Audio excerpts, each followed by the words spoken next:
What's up guys? Day 2 natin kay Lalamove as a delivery rider. Unang booking natin, pagkain guys. I-deliver natin to sa may Bilibid lang guys. Poblasyon ng Muntinlupa. So pagkain to guys at naka-priority ito.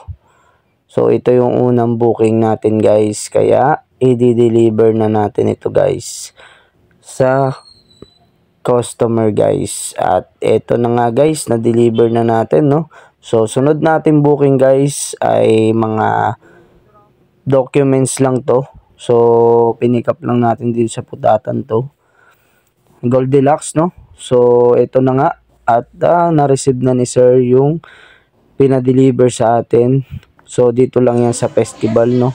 So ito naman yung next natin ay McDo, no. So deliver na natin ito.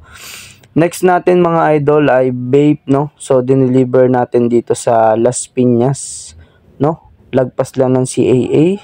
At yung next natin na pick up guys ay itong dadali natin ng Muntinlupa, no.